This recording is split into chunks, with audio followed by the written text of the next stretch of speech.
Hello and greetings, adventurers. We have some exciting news here today at DM's Book Club. Our good friends TJ and Alex are launching the long-awaited Crucible magazine on Kickstarter. It's a monthly magazine packed with over 80 pages of 5th edition content like adventures, subclasses, magic items, interviews, and more. Each issue comes as a monthly printed magazine and PDF. Not only that, Crucible has teamed up with Foundry Virtual Tabletop, and every issue comes with a complete JSON module with all the adventures and playable content included in one easy package. As somebody who DMs fairly regularly, I'm really looking forward to their DMing advice column. I'm always interested to hear what other Dungeon Masters have to say. For more information and to get a free copy of their launch issue, check out the Crucible Kickstarter at www.cruciblemag.com/Kickstarter. There's a link in the episode show notes as well. Thanks very much. Go check it out.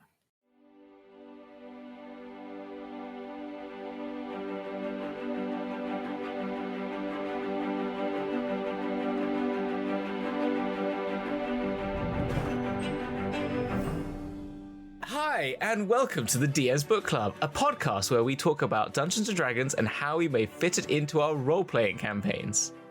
This week, as ever, we say this week every time, but it's like this week, not surprisingly, it is Fiona.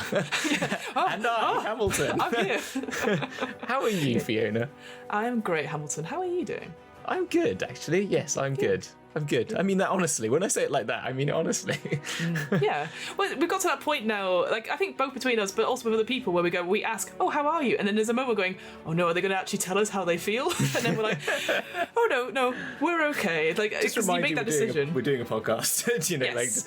Yeah. It's like, we'll talk about our traumas and the childhood backstory, etc. But doing all right. I think it's very rainy here in London currently. It's like pouring down rain. How's it in Bath? Yeah, crap. I looked at the weather app, it's just rain. And you know how the weather app goes beyond a week, which really annoys me because then you get more than a week of knowledge that it's going to rain. So it's 10 days of just misery. That's how it is. One was windy. Just a little bit of variety in that. I think it was probably more windy than it was rain. It was still 80% chance of rain, but whatever. Oh, okay. But with now extra wind, so to speak. With extra wind, plus wind. Moving on from wind damage. Yes. What are we talking about this week, Fiona, on this fantastic podcast? This fantastic podcast. Well, today, actually, I thought we'd talk about something that has actually really interested me for a long time when we come to D&D. Mostly because if I go... Do I have it next to me? I think I do. She says... Of course, I've got all my D&D books next to me, but I want to talk about today about the Beholder, which I'm just holding up the monster manual, where it is beautifully emblazoned on it. How would you describe Beholder from this image, Hamilton? Batshit crazy. Scary. Like, what the... Like, run. Yeah? Like... Yes. Yeah. Pretty much run. Yeah.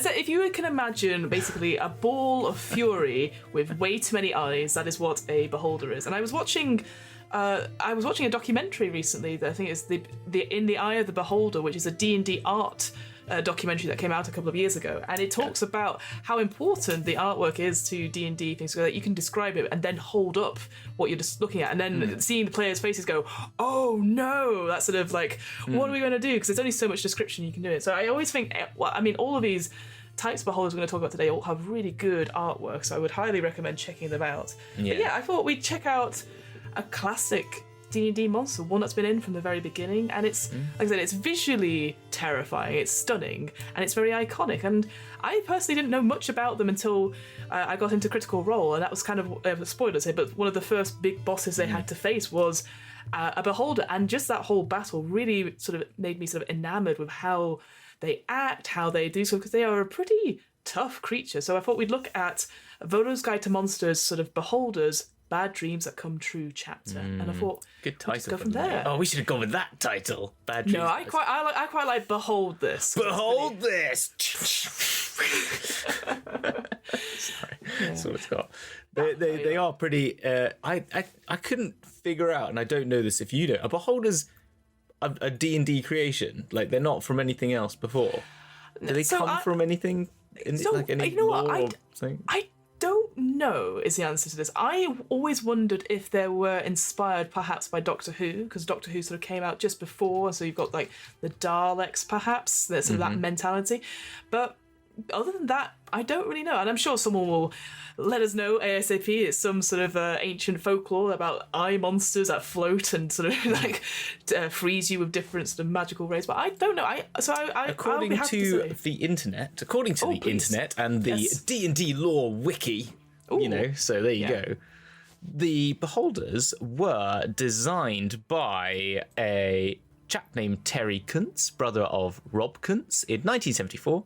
Had been a player in D&D creator Gary Gygax's campaign for 2 months when he invented the creature, which Gygax made some minor changes to before including it in the Greyhawk supplement in 1975. Wow, you've been playing for 2 months and you come up with a terrifying creature like that. That's a pretty high standard. Exactly. I know, that is pretty impressive, isn't it? I'm just gonna. Well, maybe he was an optician. What's the worst thing I can inflict upon my patients? I know. Exactly, yeah, exactly. You never know. So, but yeah, that's it. So that's all it says. Yeah, Gary Gygax even mentions, I cannot take credit for the creature in question, as the monster is because Terry Kuntz came up with the beholder after you've been playing my campaign for about 2 months. Yeah, so there you are. That is double sourced. That is double source. Well, there you go. Live double source. That is the first reference we've ever had on DM's Book Club. So congratulations, Hamilton, for doing. Yay! Wow. Have we gone professional? No, never. No, because we did it live on camera. The question is, there we are. But anyway, continue. We were talking about. I'm talking about beholders. So yeah, these bizarre creatures are they're sort of described as having an alien intelligence, sort of inhuman forms of perception, and this is the bit I didn't know. It was this ability to shape reality just through pure force of will, and even by their mere presence, which we'll go on to a little bit later. But I think the key sort of thing that will become apparent to, I think, your players when you're putting in beholders into the game is that they are arrogant. They are, I'm the most superior being here, you're all inferior to me. Even other beholders, which again, that's why I sort of compare them to sort of almost like a Dalek type creature, because they are very sort of xenophobic, isolationists? No, that's not it. What are you looking for? I don't know. What's the word? Give me a hint. Isolationists. Isolationists. That's it. Yeah, isolationists. Survivalist sort of things. Survivalist, that's perfect. Yeah, that's exactly it. They're sort of like, they're on their own, and if they see another one of their creatures, they are sort of almost compelled to do battle until only one stands. There can be only one beholder, so to speak, which I thought, they're like again, Highlander. It's pretty cool. Exactly like Highlander. We could just remake the whole of Highlander with beholders. To be honest, it's a very easy check, because Highlander, beholder. Okay, JR, I'm going to get on it and I will make that front cover now. Okay, I will do that. There could be only one, and like a big Xanathar. Just one I-beam. My I-beam shooting to the sky. That movie. Wizards, make it. Do it. Make it Wizards. But yeah, so it's just this idea that they are sort of arrogant, but they're also incredibly paranoid, because obviously they feel that they are the best creature in the room. They're the most intelligent, smartest. So as a result, everyone wants to kill them. And it's that playing that arrogance along with that paranoia that really makes them sort of a really violent threat. Because obviously, if you start to parlay with, I would say a typical beholder. Obviously, I know we'll go into all the different. Not tropes, but different sort of species of beholder later.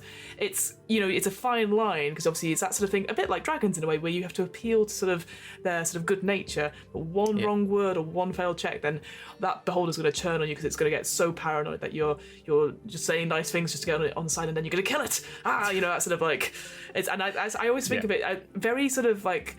I always want to say like almost like Winston Churchill-esque, sort of like like that, sort of like going around and sort of just acting sort of very erratically, and sort of because all these thoughts are just going through its head at such super speed. If you see what I mean? Yeah, he's sort of bumbling about and sort of just like muttering and then going, yes, gonna kill, and then disappearing, and then just coming back with blood everywhere, sort of thing. Did it? Great. Just with fantastic. Yeah, no, I think it is just a way to play them, is just sort of that erratic behaviour. It's like, what's going on? I don't understand. But it like almost like speaking your thoughts out loud, because I like that. And I know some of the other beholder types do sort of think telepathically as well, but I love that idea. You sort of come into range, and then suddenly your whole thoughts are like just assumed like this sort of ongoing commentary as someone's talking to themselves, because you're like, no, I can't, no, I could, that just constantly, that's just really annoying in the edge of your consciousness. I like that. That's very cool. I've had to play a beholder because I had to play Xanathar in Waterdeep Dragon Heist, and he's got some interesting. His layer is actually quite interesting.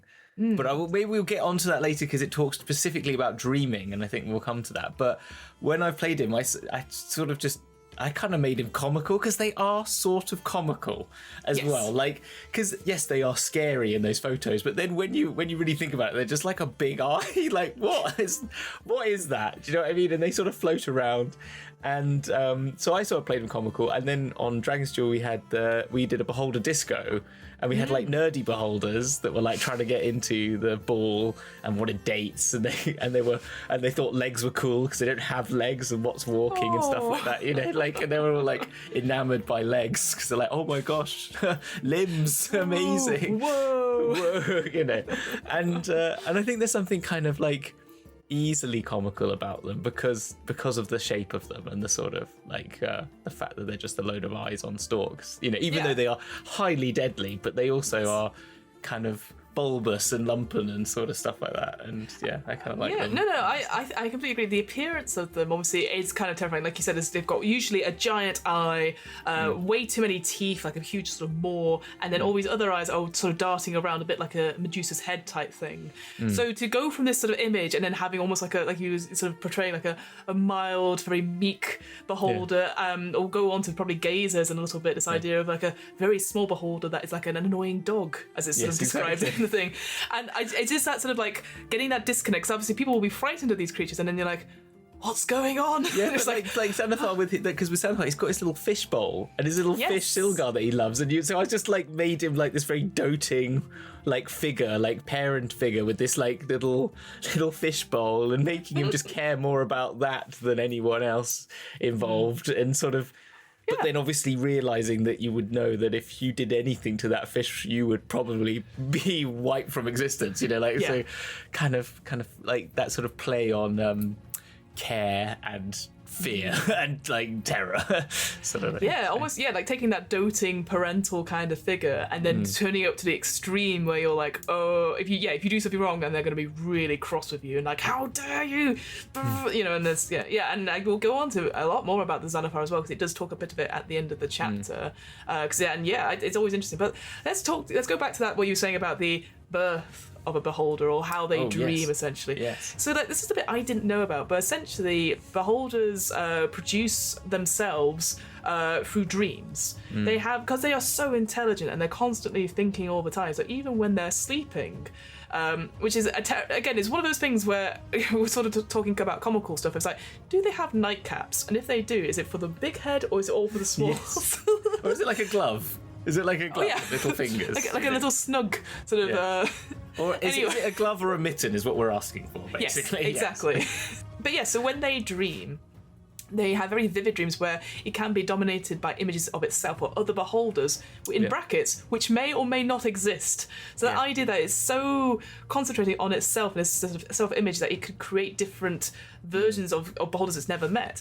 And when it dreams of another beholder, the act itself, this dream, creates a warp in reality from which a new, fully formed beholder springs forth. And it might be, like I said, a direct duplicate of it. It might be some different variety, which we'll go on to. But it could also be a truly unique creature that can be only spawned from the imagination of a twisted sort of beholder. So if you're thinking, like, if you wanted to create like a beholder wizard type thing, and then there's just all these other creatures that aren't necessarily beholders, but you could just come up with like, I think that would be an excellent opportunity to sort of homebrew minions or anything like that just appear just the way it's sort of thing. So you don't have to have suddenly loads of beholders you have to deal with, although that sounds amazingly fun as well. That does sound quite fun. I'm now imagining, because with that lore, because I didn't know that lore either when we did the Nerdy Beholder, but now in my mind the theory is that they were just watching way too much, like they were really into Dungeons and Dragons and they made loads of Nerdy Beholders or something like that. I don't know. I love like into Dungeons and Dragons, but also like into 80s films, like, you know, like coming of age films where they like, we have to go to the dance. Oh, that's it. Like, that's literally, no, actually that's what it is. They just watched loads of like, it was a beholder who just watched was it 16 Candles? Yes, and, that's the film I was thinking of, yeah. And what's the other? Oh, it's the Breakfast Club and all that sort of stuff. He just watched loads of those, went to sleep, and then woke up and then had this nerdy having all these other sort of other beholders happening. I love that idea. So yeah, well, let's go into some of the main types of ones. So you kind of mentioned, so if they dream and they produce something that's similar to themselves, these are sort of known as solitary beholders. So you're basically similar to them, and their sort of basic instinct as soon as they see each other is to kill each other on sight. So this whole idea that they are the perfect image of themselves, and any other beholders is probably there's some flaw in them, no matter what it is. So I thought that could be quite interesting to play, like this idea that your party comes into the lair ready to take, and there's two other beholders fighting, but you can't tell necessarily which one's the original one, which one has the weakness in quotation marks there, or has the quirk, or you have them as complete polar opposites. Like they're different colours, they're different personalities. Like you said, one's like the really doting parental figure, and one's like the moody teenager. Is like having that dynamic. Exactly. Like, how could you? Oh, my life is ruined. You know, the eyes like has its eye stalks over an emo curl, just like down its just like like a fringe. Absolutely. Just like what's his, Kevin and Perry or something like that. Sorry, I was imagining Kevin and Perry beholders. Whoa, Kevin and Perry go large. Beholders go large. That would be. God, I've not watched that film in years, and that is such a good film. But anyway. It's such a terribly good film, if you know what I mean. Yes, terribly good film. Terrible, but it's good in its own way. It is good fun. Of its time.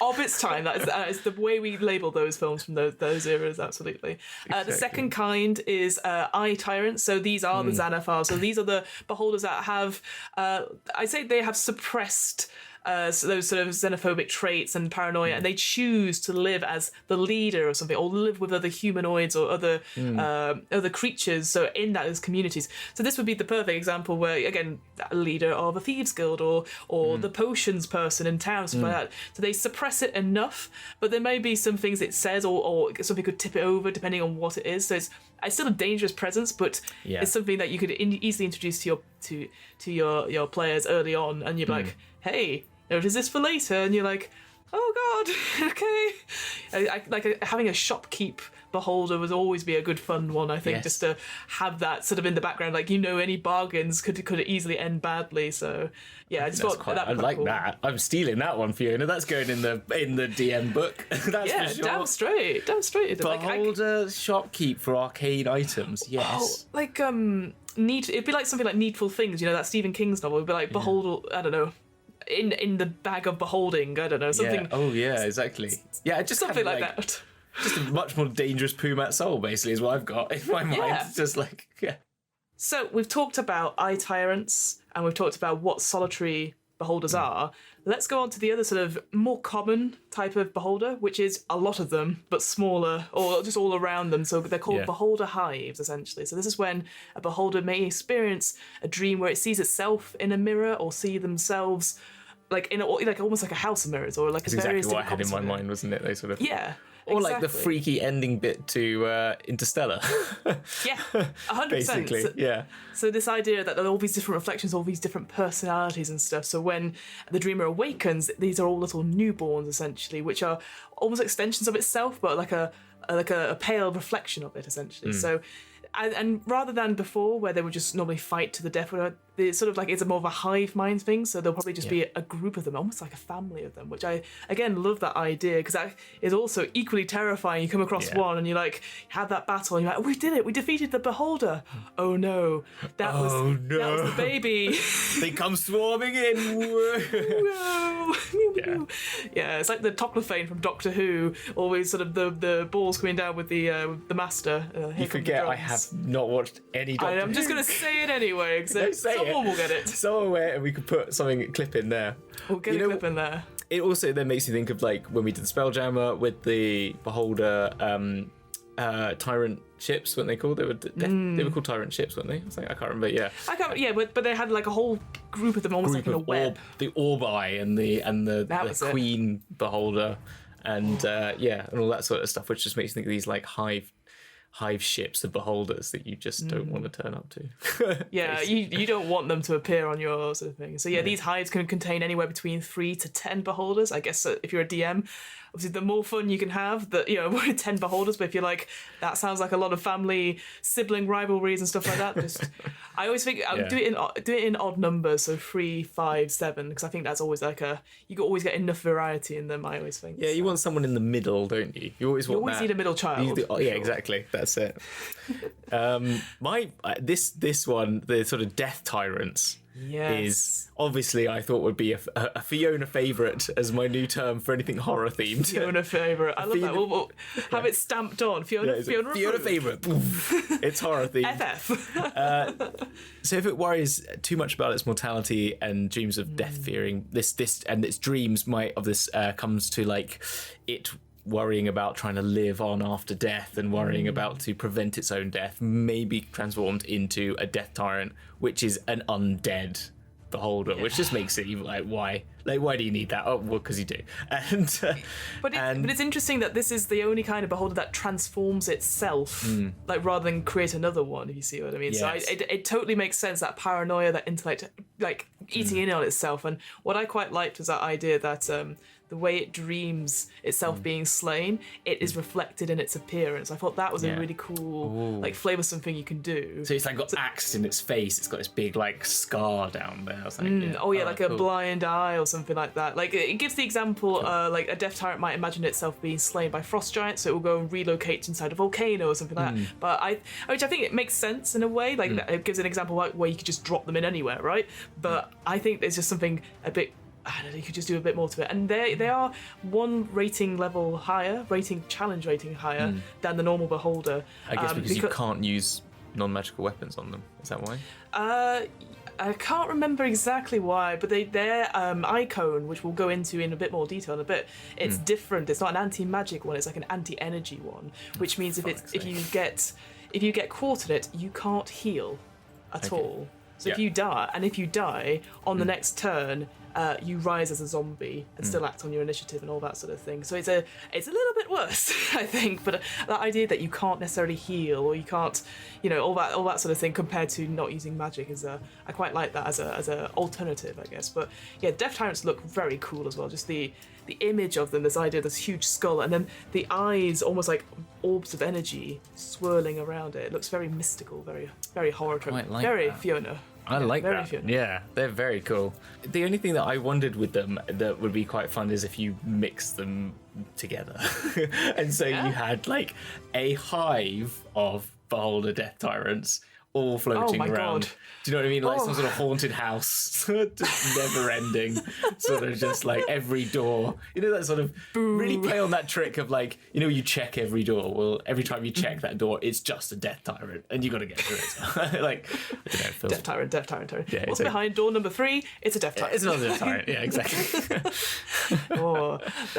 No, hate that a lot. But there also are sort of subsets of beholders. They're called beholder kin, so they are beholders in sort of maybe appearance, or people would confuse them for actual beholders, which I think is a really cool idea as well. So again, if your players see this image of beholder and it's on all the books and all the animations or whatever, and they go, it's a beholder, you're like, oh no, it's something much worse.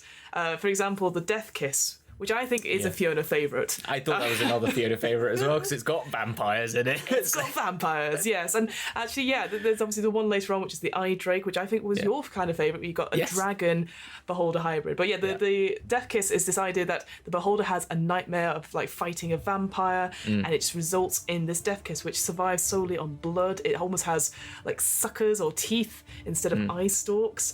And what I loved about it said like it can be mistaken for a true beholder, but it might purposely present itself as a beholder in sort of poor lighting to get a little bit closer, and then suck the blood out of you. Does it give you vampiric sort of things? Do you know what I mean? Does it affect you in a vampiric way? Do you know? Does that make sense? So it does do blood drain. So a creature grappled by a tentacle must make a Constitution saving throw. On a fail save, it takes 22 lightning damage. And the death kiss regains half as many hit points. So it's pretty it's pretty good. And then lightning blood. A creature within 5 feet of the Death Kiss takes 5 lightning damage whenever it hits a Death Kiss. So it's got almost like an aura as well as you're going up to hit it and stuff. So cool. Yeah. All right, bloody hell. And again, the image of it looks like almost like a squid-like floating creature, but with like the sort of like teeth on the end of the thing. It actually kind of looks sweet comparatively. It does. It looks very innocent compared to the others, but deadly. And but this is the other thing as well. That image of it, it's large. This, to me, like the image of it looks very small to me, but imagine it's the same size as an actual beholder. So it's scary. I would see these as more like parasitic, like maybe smaller creatures. So you maybe have like a hive of them, perhaps. Yeah. They all sort of swarming around, but actually a big one of those would not want to face that at all. No, they don't look fun. Well, they just don't sound fun, do they? They look very sweet and innocent, and that's when you think.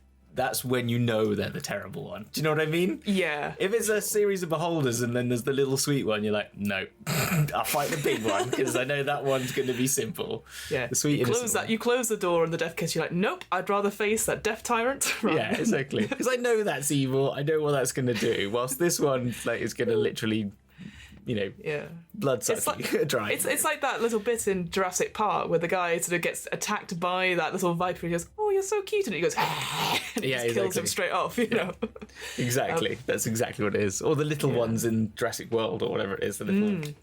Where they all sort of take over and stuff. Yeah. Well, let's talk about what I would consider, and most people would consider, the cutest then, or the sweetest kind of beholder. These are called gazers. Now, I will admit, before reading about beholders, I wasn't so sure about gazers. They looked weird, and I was like, not so sure. Yeah. But now I'm convinced that they are the cutest little things. Really? I think so.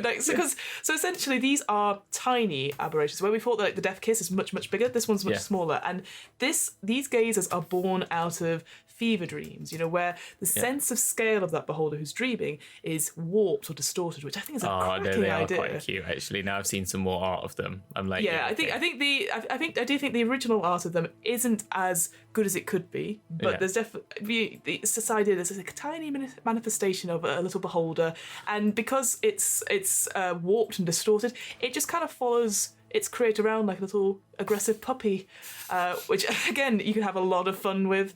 And it's there is a variant where you could create it as a familiar for a wizard, or instead of a pseudo dragon perhaps. And I just thought that was such a cute little thing to do. It can't speak, but it can mimic words. And sentences. It's like a kenku. Like a kenku, which I love. It's got a little high-pitched mocking manner, which I think is great as a result. So having that sort of you could I think as a DM, if someone goes, I want to have a gazer, you're like, great, that's an easy character I can get you into all sorts of trouble with. I think any pets that you have, and certainly the more curious or the ones that stand out from the others, the better. Means as a DM you go, what's happened to your gazer? And they go, oh, where is it? And you go, well, I'll tell you what happened. It flew away and has gone into the market without you seeing. That's amazing. I like that. They are cute now. Okay, I'm on board. They're cute. They're cute. Okay. Now I've seen some more art. The next one, which is the Spectator, is just like a bigger version of it. From what I can gather, basically. It's just like a smaller but bigger version. But the one that really freaks me out is the Gouth. That just looks really freaky. And it's interesting because both of those are much similar than each other. So this idea of the Spectator is it is a beholder that's been drawn across a plane or something like to keep guard or keep watch. And the fact that it's been drawn to this other place, it has this really cool sort of I would describe almost like a ritual where when it's pulled over to this other place, it loses the 4 out of the 8 eyestalks that it has. Which is, again, it's something which maybe makes it stand out differently to the others. But this idea that it's deadly, it's foul, and it's just a magical guardian, and it stands watch, and it has that same sort of thing. It's not as aggressive as a big beholder, but it is just sort of waiting and biding its time. And then the idea that once it's done its duty, it kind of doesn't want to leave because it's like this is all it's known, and it's just. When it loses its purpose, and that's when the sort of flickers of madness come about. So I think that's really cool. That is cool. As you said, on the flip side, the Gouth is essentially they come from the same plane, but it's what happens when the ritual goes wrong and it sort of just appears out of nowhere. And the image of it as well is so different. It's like big sort of orbital eye with a ring of little eyes around very it. skin stretched and sort of zombie-esque in a slight way, I guess. That sort of like it looks almost like brain-like in a way, doesn't it? Like so, and this one, I do think it's interesting because it's the idea that it survives, it sort of sustains itself with magical objects. And so they have this which really makes it even more evil because you're fighting it and you got your fantastic magical item and then your magical item no. Yeah, because it has a devour magic ray. So again, we'll go into all these eye rays in a second, I guess. But this idea that it uses it, you target it by it, you do a dexterity saving throw. It's not a necessarily high one; it's DC 14. But if you fail it, you have one of your magical items lose all its magical properties to the start of the Gauth's next turn. So that could be your cloak of flying. That could be. It could be the rod, the immovable rod. It could be anything. It's stuff that is affected. That's not single-use items like potions or scrolls. Yep. So and if it's got charges, it loses like 1d4 charges. So that could be quite significant as well. Like again, if you're using like a wand and it goes down to no charges, and then you roll, because obviously sometimes they might break on when you lose all the charges. Yeah, I like that. I like that ray. It's pretty good. But they also have this thing called stunning gaze. So this idea at the beginning of each turn, it's this horrific eye. If you start your turn within 30 feet of it, you've got to do a wisdom saving throw, or if you're if you fail, you are stunned to the end of your next turn, to the start of your next turn. So you just could maybe not do anything for several turns as you just can't get out of this eye ray. It just I love it. It's awful. It's awful. I really just, no, it's fun, and it's like, that's really going to push your players to but if you start to turn within 30 feet, I mean, you could literally that could wipe out a party so easily, though, couldn't it? Yeah. If they are all bunched together, they all fail a wisdom save. Imagine if they just got low wisdom. You just never know. Like, start of it, that's a whole turn. It's just you could have like half your party. It says you can avert your eyes to avoid the saving throw. But even then, like attacking then you've got a disadvantage attack and stuff like that. Exactly. Yeah. And then it has this death throes ability. So when it dies, the magical energy within it that obviously it's been consuming explodes, and each creature within 10 feet of it must make a dexterity saving throw or take force damage. So that's even more like sort of. But it's interesting because it's only a challenge rating 6 compared to like I think Spectres are challenge rating 3 as a result.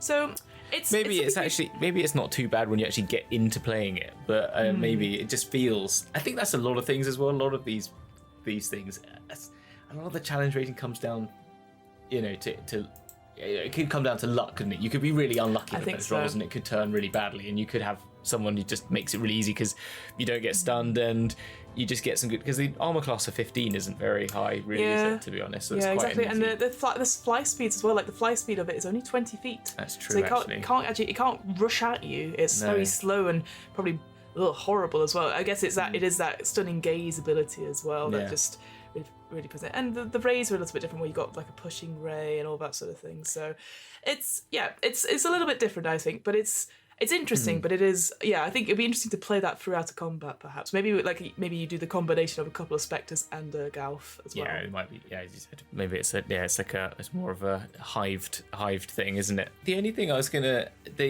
add to that is that we said with the Spelljammer, there's the other types of beholders from older, like the Orbi and stuff. There was another one that I couldn't think of, and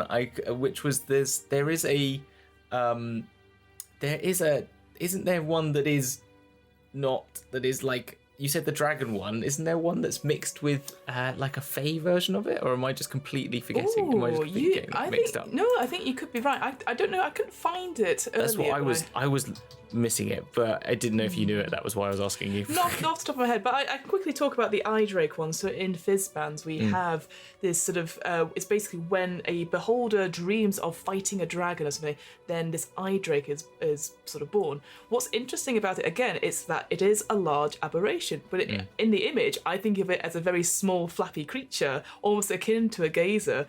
But again, it's a half dragon but eyes everywhere. it doesn't require food or drink. Doesn't surprise me because there's a huge eye and it's a esophagus. But it's taking the sort of traits of a beholder, but adding the personality of a dragon. So it will look for a hoard. It will look for a lair to camp out and have a huge treasure hoard. So that could be amazing in the sense of like, hey, we're gonna go fight this dragon. Let's go. And it's like, it's a bit odd. It's not like all the research we've done for it. And then you're like, oh no, it's much worse. Yeah. It is a really cool visage as well. I love the sort of like jaw coming open with the eye hidden inside it. It's a really good design. Like they combine that idea of the anti-magic cone with a breath weapon.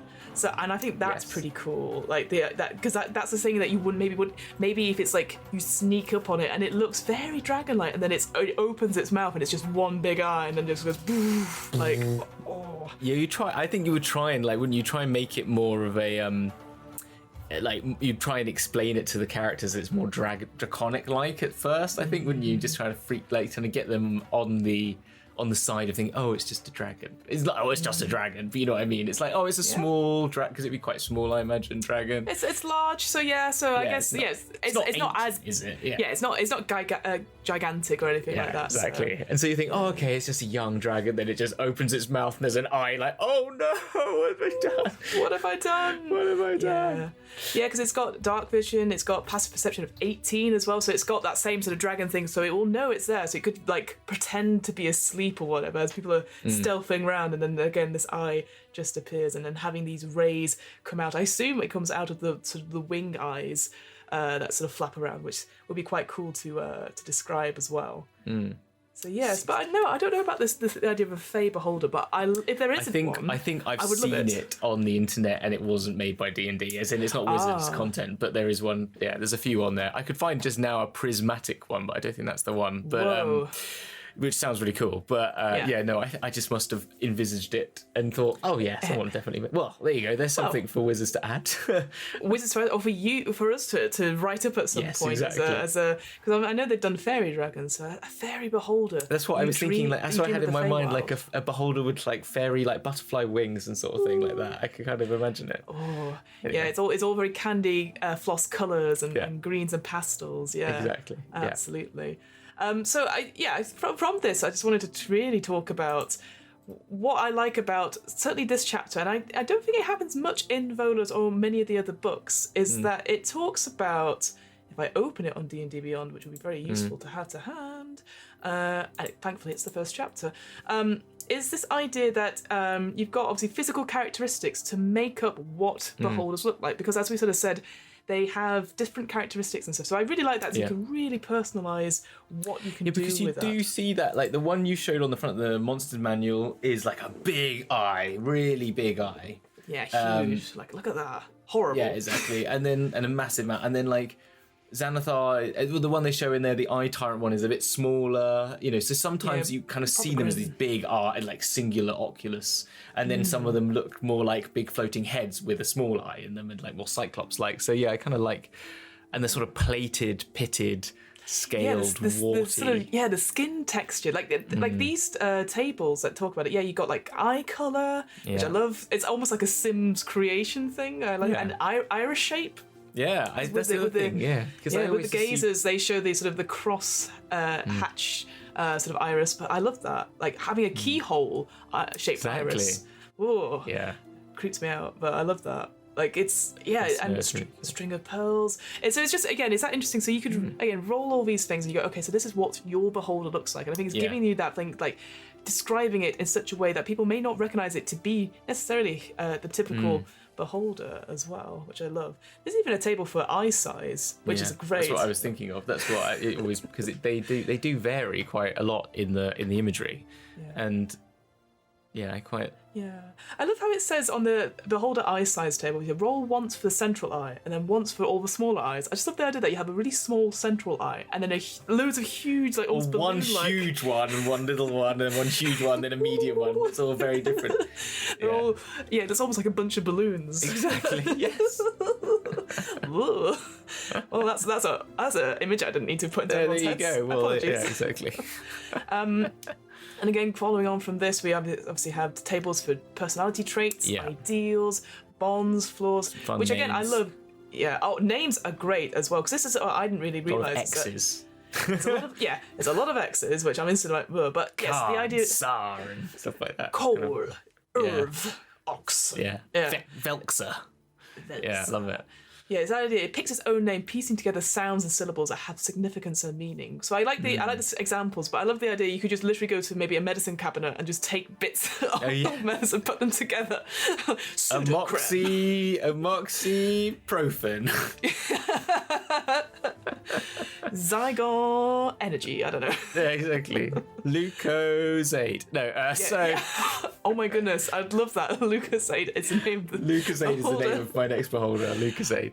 Lucozade. Excellent. And then it goes on to, and I this is where I think I haven't read the whole of Volo, so I can't necessarily comment on this, but it gives battle tactics. Is this the first time I've ever sort of seen this sort of suggestion of how to play a boss monster essentially within a D&D official book? I'm saying that out loud. I'm sure there'll be people going, oh, what about this chapter? But I think because beholders are such an interesting creature and there's so much to them, just giving you an idea of what they can do to really maximize their effect on the battlefield and stuff. So like, first of all, the main sort of tactic, I guess it's because beholders always are analysing, they always have plans upon plans upon plans. They know what they're doing. They know their strategic stuff, advantage. So here it says they can fly, so they're going to stay out of range and sight of all the magical people or all that. It's got its dark vision. It can fly. It's going to make sure the environment is like that as well. So the idea that the environment you go into is just full of huge vaulted ceilings and not much in terms of sustainable ground, perhaps, like climbing is going to be very difficult, perhaps, because they're going to be very steep ledges. I just like that. It's going to make it, for the players, you're going to have to think about how are you going to get close to this creature, which could then, on the second turn, use anti-magic very freely using its eye cone, which it's this ability of the central eye to just cripple enemy spellcasters like that, which I love, and you can use it on each turn and you can move it to a different position and stuff. It's great. It's like no you don't sort of movement. I must admit, like, comparatively, like, you talk about dragons, we talked about dragons in Fizzbands and how, like, tactically they can be quite interesting, but really, at the end of the day, you just stay out of the way of the breath weapon and you don't stand in lines if they've got a line, and you don't stand in a big spread, like, near each other. It's basically the trick. But the beholder is so much more versatile in terms of its movement and the amount of rays it's got and all the different things you're trying to... It's actually quite a lot for the DM to hold on to, because it's not just... Because a dragon is breath weapon, claw, and bite, winged attack as well, isn't it? Sort of, you know what I mean? As in, like, there's the breath weapon is its key fun thing, but when it comes to beholder, there is so many different things that you can be managing, like managing that cone the whole time. I don't think you could do it. I think beholder's theatre of the mind has got to be bloody difficult, like, because I just don't think it's made for a tabletop. Yes. And but with that as well, it's just there's the whole thing it says here, unless its opponents are concealed by fog, invisibility, some other magic, the beholder can lurk in the dark and shoot any creature it can see within range of its dark vision. And a dark room with 120-foot ceiling allows it to use this tactic, requiring opponents to create light at a distance in order to return fire with any accuracy. So it's like, that's such a great sort of, like, thinking of, like, something that you... Because even invisibility becomes absolutely crap because they just go anti-magic ray, and you're like, okay, so they can see. There you are. So that one's out. That's pretty much out the door. Yeah. So fog, unless you have to make non-magical fog, which would be kind of important to, like, just kind of those sort of tactics, instead of being like, oh, I create darkness, or I create. I can't think of a good fog spell. There's another mist one. Like a cloud kill or exactly. Poison cloud or something like that. Yeah, that's it. Yeah, so you'd have to, like, think, okay, I'm going to start burning some wood and, like, damp wood or something like that to make some smoke or something. And it's kind of, it's a really, that's what I like about Beholders the most, is that fact that it puts upon players and DMs this sort of tactical back and forth as well. I would say, like, again, going to that environment idea, when my first encounter with Beholder, which sounds like a very, very pretentious, but we were on a bridge in the Underdark, and then suddenly from above we heard this noise, and it coming into view is a Beholder, and we're all going, oh my god, what are we going to do? Because it's a bridge with no railings, no nothing, and we're just like going, cool, we just want to get past this. Like, this is my bridge. What are you doing? It's my bridge. And you're like, okay, we just, we're go. going to get off the bridge. And no, it's my bridge. And it's like, okay. And that was a very scary fight because, again, we rolled for initiative. It just went straight up and then started shooting at us. And so in the end, we were like, just run. That's all we've got. And we're just pegging it across this bridge. So we did fit with the mind for that. But at the time, we were just like, if we could easily fall. Anytime this ray hits us, we could easily just go over the edge and stuff. So yeah, I absolutely like it's stuff. Yeah, using the environment to really emphasize like you are going to be at a disadvantage because this creature can get to places that because it knows it's created this environment for it. So it's I love that. Cool. It is so cool, and yeah, I like this. There's lots of things in here. You're talking about the tactics, like the use anti-magic freely bit. It talks about like because the cone suppresses ongoing magical effects, the beholder might create a secure area in its lair behind a permanent wall of fire or force. Mm-hmm. So it can just be there, and then it can just go through, and then it kind of creates its own little keyhole with its anti-magic ray. It's just like, it's just, and it can just go there. If it, you can imagine that the fight starts to go wrong for it, and it starts to hide itself away. Yeah. And going then to what I guess the beholders are well known for, these eye rays. So it says it shoots 3 of the following magical rays at random, re-rolling duplicates, choosing 1 to 3 targets we can see within 120 feet. And what I've seen done is the DM just asking a player to roll a d10 and see what they get. Because I think that's more fun than you constantly doing it. Because you might get the same ones over and over again, but you might also get all load of different ones, which are terrifying. It goes all the way from like Charm Ray to Paralyzing Ray, right up until a beautiful one I think it's just called Death Ray. I mean, you might as well just do that. Ignite the Death Ray. It's very much that, isn't it? Yeah. No, I like that. And the Disintegration Ray is obviously the classic, like one that you always think you're like, no, because I can't even save them if they die. Like, it's just very sad. Like it is. But what? And of course it has legendary actions. So of course in between turns it could do another ray to somebody else.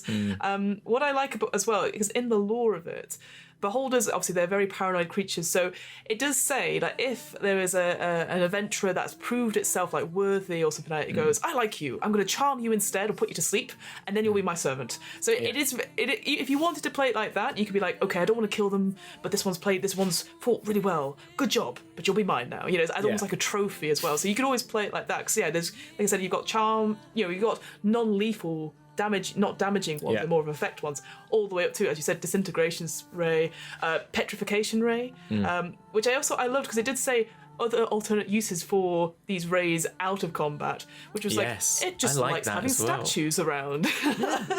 That's super cute. I really like that. I think that was that's the other thing you're saying, like they've got not only the sort of role playing and how to play them combat, but also this how they would act out of combat. And I guess it makes sense because they're a very iconic character to have those sort of things, but it's a really cool. The thing I was going to talk about at some point in this was the Xanathar in Waterdeep Dragon Heist and the layer there, and I think maybe this might be the way to go to jump into it, because there's lots of little idiosyncrasies that they put into that make you really get a sense of that character. And we talked already about his like Silgar, his little fishbowl. Little fish. But interestingly, he has something called a dream nullifier. So he had a wizard construct a device that would prevent it from accidentally dreaming other beholders into existence. Oh, so the bowl-shaped, it's a bowl-shaped, like it's its own fishbowl that it goes into, which stops it from magically wake Xanathar when it starts to dream about other beholders. If it's whoa! But you can crash. You can engulf it with an anti-magic field or dispel magic spell, and it will crash to the floor and shatter. So you can really piss him off. But like that's a really interesting thing. And he has an escape route, which they mention here, like they have escape routes and stuff like that. But also, you find a chamber in the bottom, spoilers, where there are loads of statues of old beholders, where he's like, they're all and you've got also beholders just held in like tanks of like dead beholders being like formaldehyded, and they're all the beholders that he's killed So he's the latest one, but they're all other Xanathars, you know, like in the basement. And it's like a little trophy room of like, here are all what I've done. You know, like, it's quite cool. It feels very prestige. Oh, wow, I love that. Oh, that is so cool. Yes, I love that idea. Very prestige, exactly. It is. Yeah. I love that. Spoilers if you've not seen The Prestige, by the way, but it's a cracking film. Spoilers for like a nearly 20-year-old film. 20-year-old film. But yeah, from it talks again back into Volos. It does talk about, and it does. I know it does this with all the sort of monster lore chapters. It talks about different layers for each one of them. So the Beholder's layer is always quite interesting, and the ones I just wanted to pick out is this idea that it has eyes in the sky. So even if you drew a huge map of the thing and you're going through, there's like little eye holes or peek holes where the Beholder can obviously skirt through and look and run away. So again, I'm just thinking of having, you know, those paintings with the eye holes and just it looking around. Secondary passageways, the sort of secret passages you have in fancy houses for the staff, you know, but like for Xanathar or the Beholder to just sort of poke their little head in. Yeah.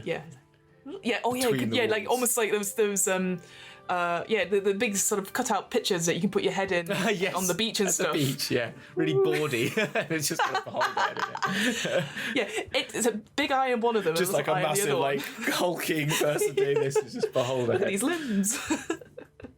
Could just be lots of Medusa paintings potentially. Would you know? It could be like a small gazer following you around, and it just happens to like hide itself in perfectly beautiful things. And just to go on again, it talks about treasure and what the Beholder considers as treasure. And I think it's really cool how it just breaks it down into stuff like tools, gifts, hazards, and trophies and clutter.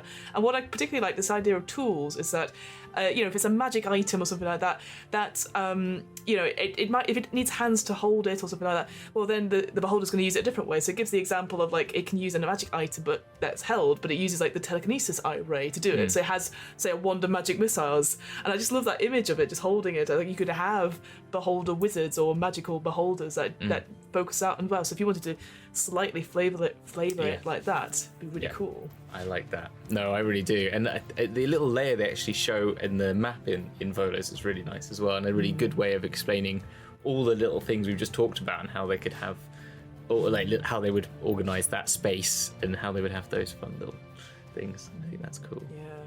And just to round off on that, it does talk about in the Beholder stat block, it talks about these, the lair actions and regional effects. And the one I just wanted to pick up, this idea of a regional effect is when the Beholder sleeps, there are minor warps in reality that occur and then vanish 24 hours later. So this idea that there are marks subtly change on the walls, there's an eerie trinket that might appear, and then it just goes, harmless slime may coat a statue. Like, oh. That's nice. You're just sitting there like...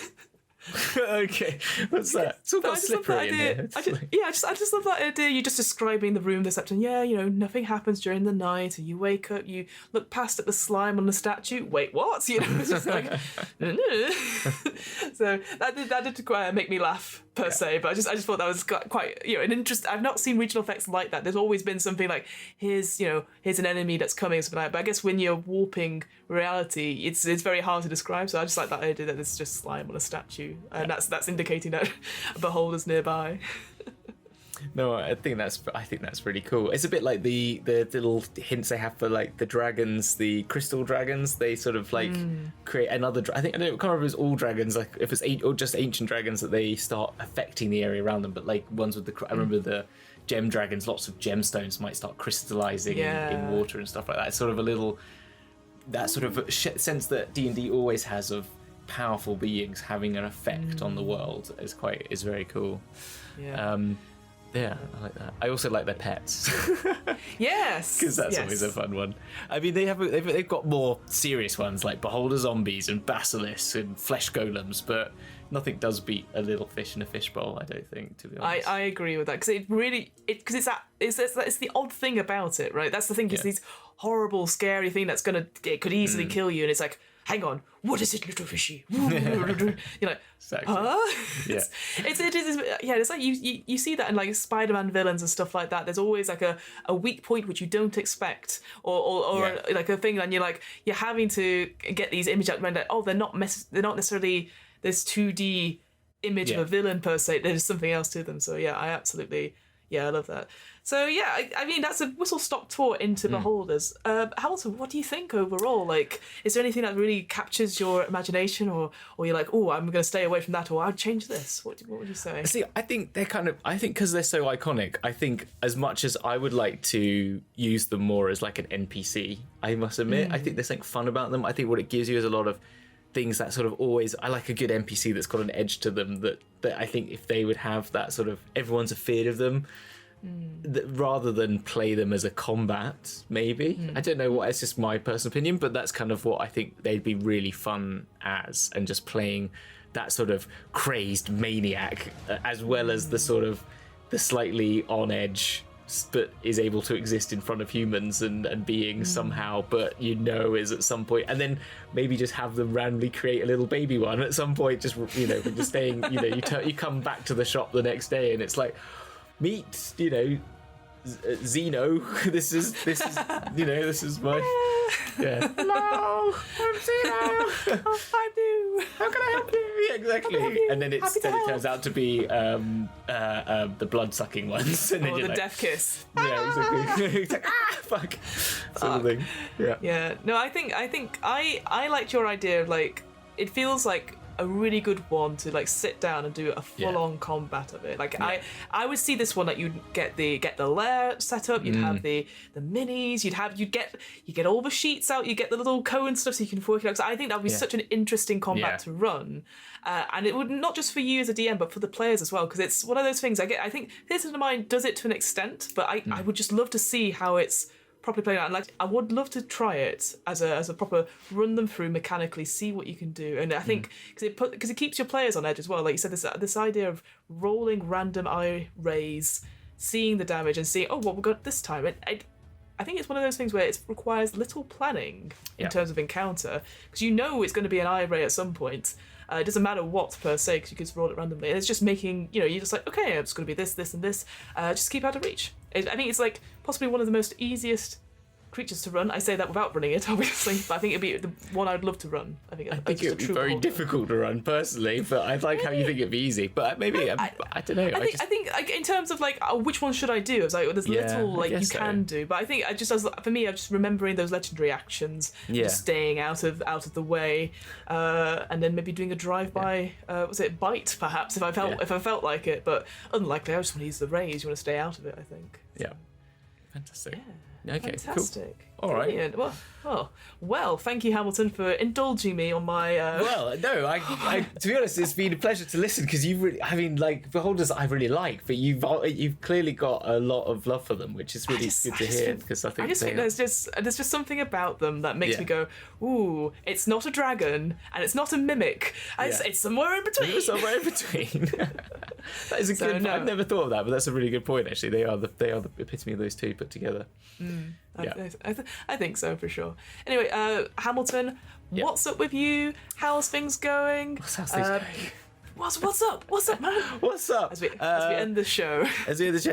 What am I doing? We've moved around. We are on Monday nights now doing our Dragon's Duel actual plays. We've got the Shattered Realm on a Monday night, 9 p.m. UK. That's going well. And then we've got the Darkest Timeline on Sunday nights. That's sort of at now as well. We've sort of moved around since everyone was doing charity streams on Saturday. So we were like, let people watch more important making money for good causes than our stupid faces. So we did that. And then we're having a game show at the end of the month, which should be good fun with some fun people, which will be exciting, which I can hopefully announce next week. So that'll be good. And that's about it. What about you, Fiona? What about where and all that stuff? Me, little old me. Cool. Well, yes. So I run Where, What Am I Rolling? The twice monthly RPG one-shot podcast. As always, it's going very, very well. We're currently putting out Mars Colony 39 Dark, which is a two-person sci-fi political thriller, I really, really enjoyed it. It felt like if you're really into your long political feature-length films. It's kind of like that, but it's me sounding really sad most of the time because things keep going wrong on my colony. But yeah, I really, really enjoyed that. Long Haul 1983, which we talked about in the previous episode. Yeah. That's coming out. I'm currently in the process of just listening back to it and stuff like that. And Cool. there's definitely going to be lots of content warnings on it, so enjoy that sort of thing. And hopefully there'll be some happier ones coming out too. I do tend, when I do the solo RPG stuff, like I really, really love it, but when I listen back I go, well, this might be very depressing for people who are just really wanted to find out have a nice relaxing evening listening to something. It turns out, I get you. It's quite sad. But in exciting news, I have planned a game of Paranoia coming up, which I'm really looking forward. So that is a sci-fi dystopian, almost dark comedy where friend computer is like an aging, failing AI system in Alpha Complex, and all of your players are playing troubleshooters who have to help friend computer, but if they don't, they might be labelled as traitors and die. And it's that sort of thing where it's very 1984, but also Monty Python-esque, and it's all sort of like, it's like that sort of Warhammer like heresy type thing. Are you saying something heretical? No, are you saying something heretical? like sort of, and it encourages that sort of little competitive element rather than cooperative element between players. So I'm very excited to play that. It's one of the ones I want to play for a long time. So cool. Yeah, looking forward to that. And of course, finally is offer code at DMBC at Third Space Gaming, where you get 10% off your first order, wherever that may be. There's obviously the new book coming out, called The Never Deep, the Critical Role book. I'm sure they'll have a copy of it in there, so if you want to pre-order that, use DMBC and get 10% off. Fantastic. And I think that's it. That's all our notices. I think that's all our plugs and everything. I heard someone say our saying on the Winter Elliptics. I did. Did you? Yeah. See, on the flip side, and I was like, yes. That's just because they're flipping. I love that. Because they were flipping, were they? Yeah, they were probably much cooler than us, to be fair. Yeah, they were. So. Yes, exactly. Well, as they say at the Winter Olympics. Exactly. We will see you on the flip side. On the flip side. Bye. Love you.